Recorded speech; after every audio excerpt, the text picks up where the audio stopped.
welcome to Trackops. I am your host today. I am Chuck Cox, and today we're going to be running through a relatively new feature in the system called activity fulfillment. So now in Trackops, anytime that you assign an investigator to an event or task, you can also configure it so that the investigator or investigators assigned to that event or task be required to also fulfill some other items on the back end of that activity. So for instance, you can require that the investigators or any assignee to that activity also fill out an expense entry, a case update, or a case review once that activity begins. So the first thing you want to do is come into your settings, and what we want to do is we want to actually configure that setting within our dedicated calendars. So you might remember that in your settings you can create dedicated calendars in the system just like your Google Calendar, Outlook Calendar, and you can call them whatever you want. And so for this demonstration I'm going to utilize my video surveillance calendar here, and if I click into that I can do a few things. I can configure the activity fulfillment so that any event or task assigned with this calendar will have a fulfillment that will be required from any assignee to that event or task once that event or task begins. So I can enable an expense entry, I can enable a case review, and by enabling a case review it actually allows me to select from my available reviews, and then I can require a case update. And so once I have those configured, I can go ahead and save, and now I'm ready to begin creating events and tasks utilizing this calendar so that the activity fulfillment then becomes required for the assignees of those activities. For the purposes of this demonstration, I'm going to go ahead and use an event that I've already created here, the surveillance of Edward Nygma, day 1 of 3. You'll notice that this event is tagged with the video surveillance calendar, which we just configured, and it's already been completed. And we can see that on the right hand side we've got our activity fulfillment ready to roll. So we see that the fulfillment has been created once this event started, and Sammy Staffer and Bruce Wayne both have expense entries, case reviews, and case updates to complete on this particular event that they're both assigned to. Both are investigators, and neither have completed any of these items. From the event page here, I can actually click create next to the expense entry or the review or the update and actually create those items for the investigator.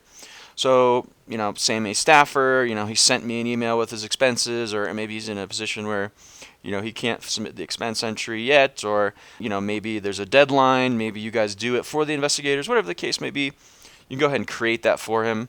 So I can go ahead and click the create button, and I'm actually creating this expense entry on behalf of Sammy Staffer. So I can come in here and add the items that he worked for this particular event,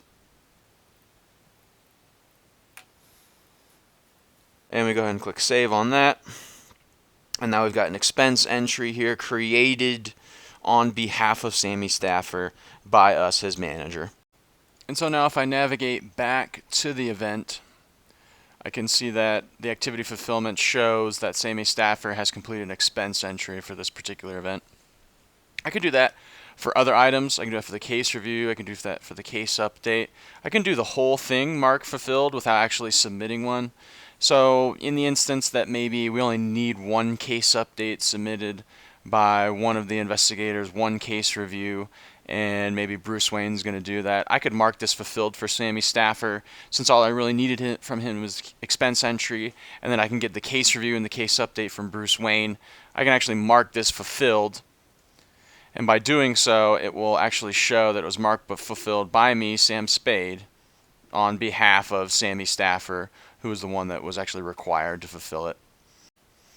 For the purposes of this demonstration, I'm actually going to undo that, and so it gives you another insight where you can actually undo the fulfillment if it was done, by error or something like that. And so the reason I want to do that is because I want to transition into the activity fulfillment list. So it's likely that, across all your staff, you have multiple events on a given day, multiple investigators could be assigned to each event, and you want to make sure that you're managing these investigators, that they're submitting their expense entries, their case updates, their case reviews when they're going out and completing these events.